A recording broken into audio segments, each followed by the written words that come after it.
How we doing? Today is Thursday, February the 20th, 2025. Just continuing the series here that I've been doing on real estate notes and seller financing.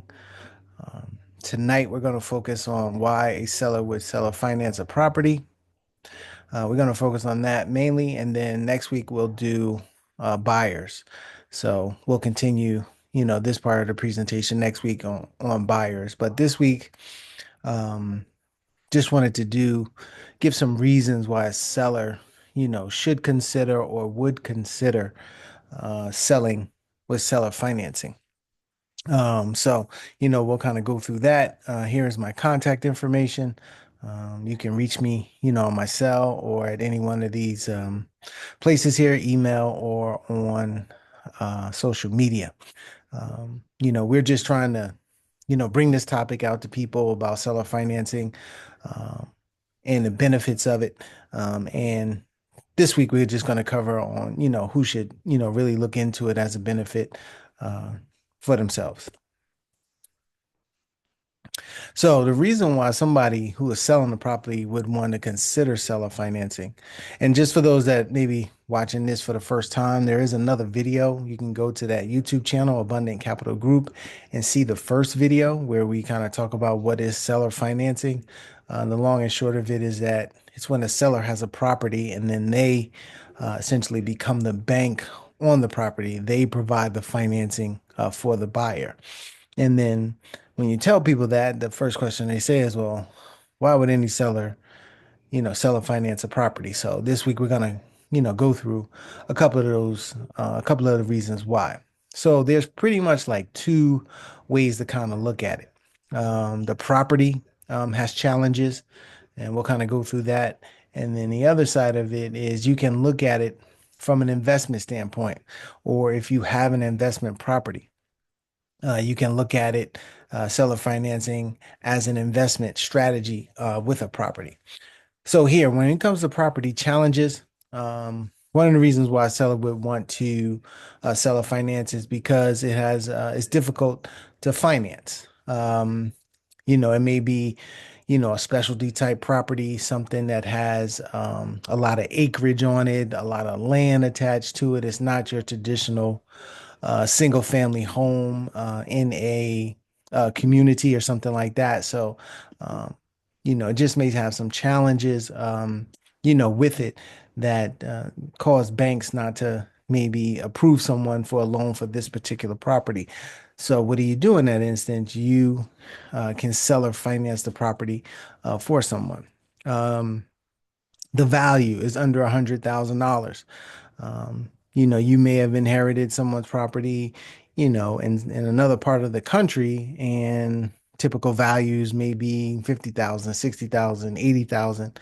And then banks a lot of times will not write loans because the cost to write the loan to the bank for a house that's 60 or $80,000 is the same that it is to write a loan for $1 million home. So it really doesn't make sense for them to use those resources to create or to originate a loan on a value of a property that's under $100,000. A lot of times they won't even do it. They want at least that or maybe even above that as a minimum. So, if you inherited a property or have a property in a certain part of the country where values are under $100,000 and, it's not easy for somebody to come through and get financing with the bank, you can be the person that does that.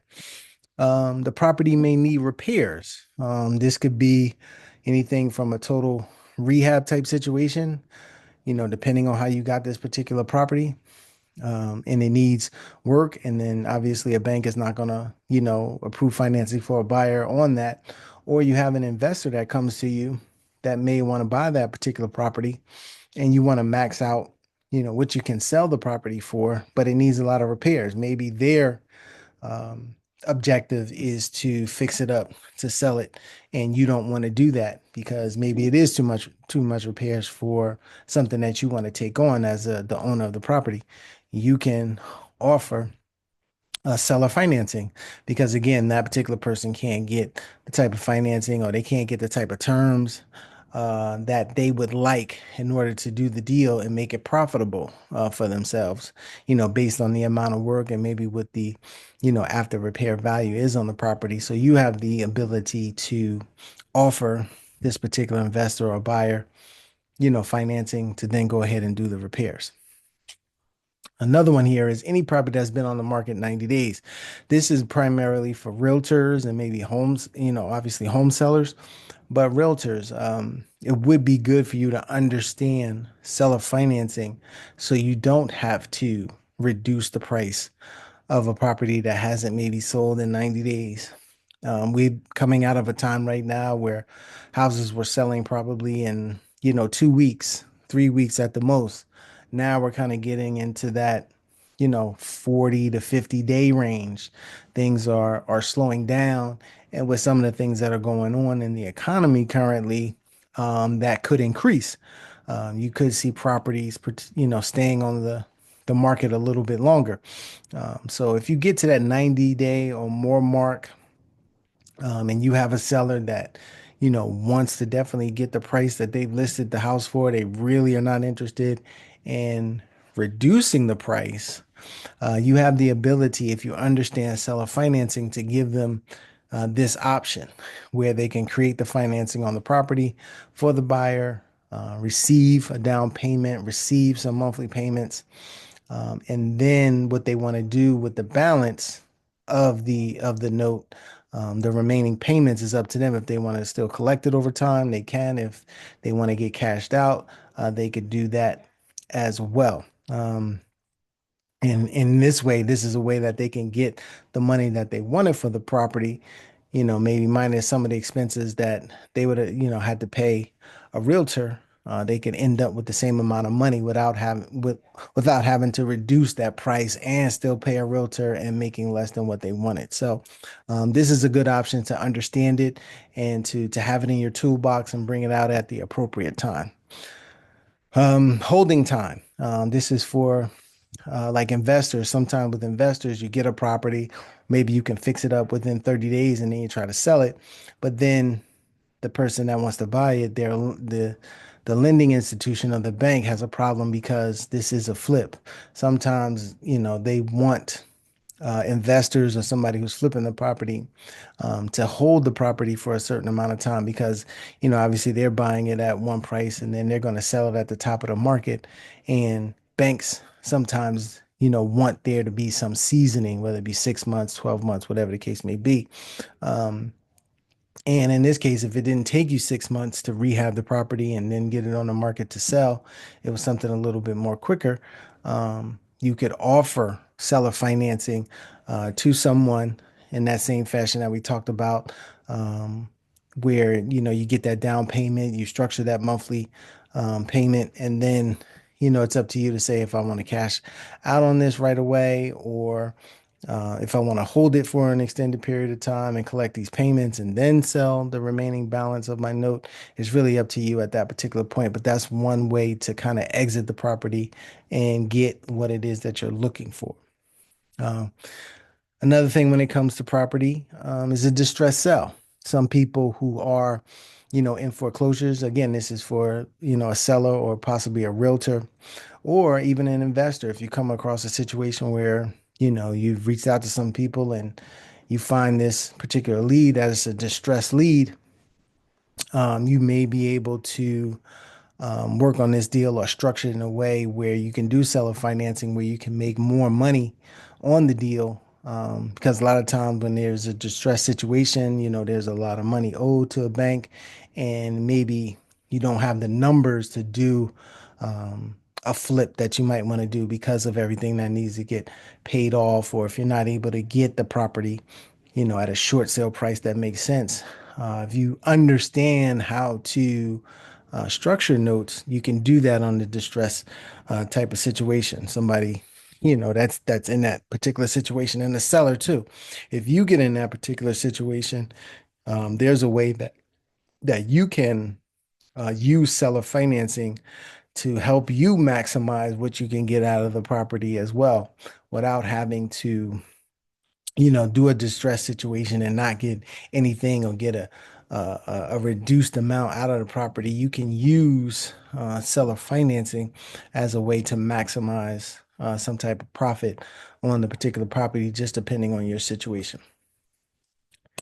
And so, what we'll talk about now is some of these investment strategies when somebody has a property and they are looking for more of a strategy on the investment side.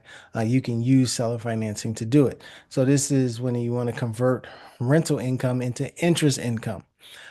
Sometimes, especially now with landlords and people who have rental property, the expenses have been going up considerably.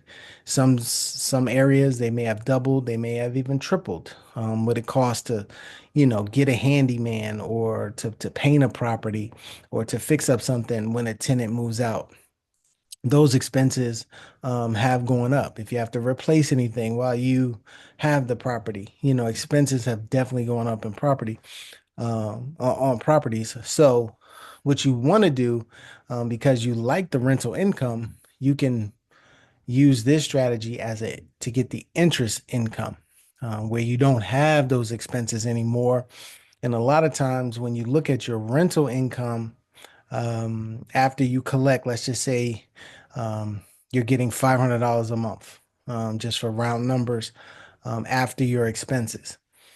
So you may be getting $1,000 a month, but after you pay all your expenses on everything, you're really clearing. You get a net operating income of about $500 a month. A lot of times that $500 can be doubled, even tripled when you use seller financing on the property. And you don't have the same responsibilities that you would have on a rental property, like the liability, the keeping up for repairs, dealing with tenants and toilets and all that other stuff, as you do if you did if you structured a seller financing note. You're collecting a down payment, as we discussed before. You're getting monthly payment, and then there's a lump sum that is still owed to you sometime in the future.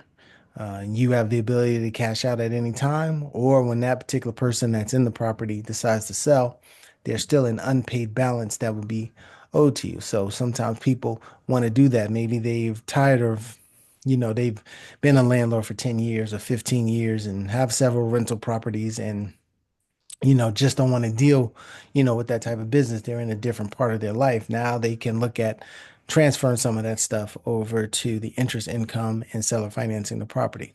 Maximizing the selling price.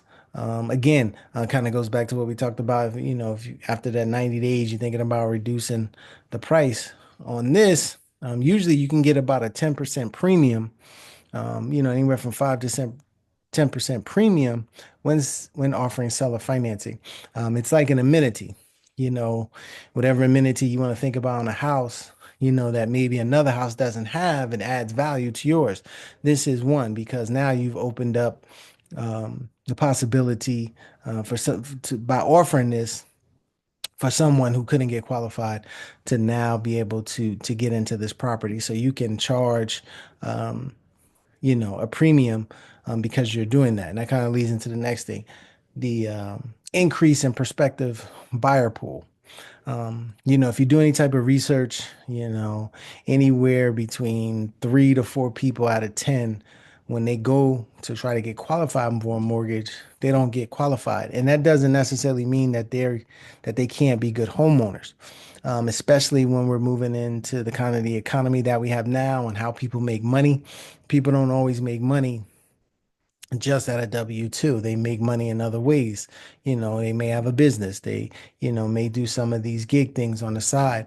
And banks sometimes don't really, want to approve someone like that because, that other piece, that other job, or however else they make money, could change. And so they're not taking those extra risks that they once were when it comes to approving people. So you get 3 to 4 people out of 10 each time that do not get qualified. So when you offer your property, you have those 6 or 7 people that do get qualified to come by, but you can get possibly one or two of those other people who didn't get qualified in the bank to look at your property as well and be able to get them approved from a seller financing perspective to purchase that property. Um, so you have, more interest in the property is gives you a better chance of selling it. You have a 1 in 3 chance of rejection without a high credit score. That kind of goes into my point about who don't get qualified. There are people with, over 600 credit scores that are not getting approved for loans right now. If you go and Google the mortgage or credit availability, you'll probably see a chart. Once you Google it, the first thing should come up is a chart. You'll see where, um, prior to COVID, and at other times throughout the course of time, that has been, higher than it is right now. Right now, it's kind of at some of the lowest points that it's been um, over the course of the tracking on that particular chart. You'll see that. So, they're getting a little bit tighter on the banking side. So this will, again, open yourself up to more buyers. Um, so it says it jumps 52% from small balance mortgages under 70,000. Again, that kind of goes back to, um, what we talked about when it's a property under 100,000. More and more buyers are less likely. That's probably, maybe half of the 10 buyers would get qualified, if at all, if they could at all, under that price range. So, there is a full report that you can see. I didn't attach it to this one, but you can go on and see a full report of that. Um, Installment sale tax advantages. This is something that I would talk to a tax professional about. I think it's IRS code. I think it's 537 in the tax code, installment sale. You want to talk to your, financial advisor, tax preparer, tax professional about the advantage of the tax sale, because you save on your capital gains taxes by selling a property this way. Um, you don't, a lot of times if you have a property with 150,000, 200, 300,000, $500,000 worth of equity and you sell it, a lot of times you'll take a significant hit in terms of the capital gains tax. So this is a way that that you can, save that money and not have to, pay it unless, there are other options that you can use, but this is one way to do it as well. And maybe this way works best or better for what you want to do in your life than some of those other options. But there is a way to, get a significant tax benefit, from doing an installment sale. And so here it says a long interest term income. You have $100,000 house. You can have it at a 10% interest for 30 years. The payment is 877.57. If you look at that over the course of the 360 payments, which is 30 years, on $100,000 house, you've actually made 315 over $315,000 over time. And then also what you can do with this, um, like again, you may not need this $100,000 or you may not need all of this money now. What happens is just the point about the investment strategy of leveraging or getting that interest income over time. You can see how much more money you make. And at any time within that 360 payments, you're able to um, sell that note. That note will have a, each month that gets paid on, the unpaid balance continues to go down, but there's still a significant balance, as the time goes on. If you look at an amortization schedule, if you go to, this $100,000 at 10%, go to the year 10 at 120 months.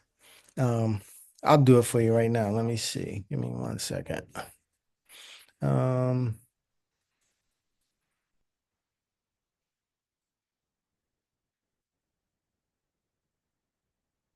mm, I'll show you right here. Just bear with me 1 second.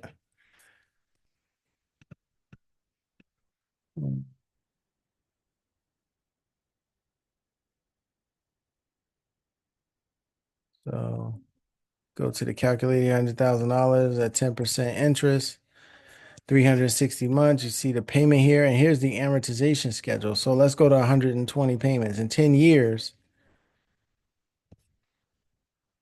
you still owed over $90,000. And, if you take that 877.57 times 120 months. So that's 105, over $105,000 plus. When they go to sell that property, they still got to give you $90,000.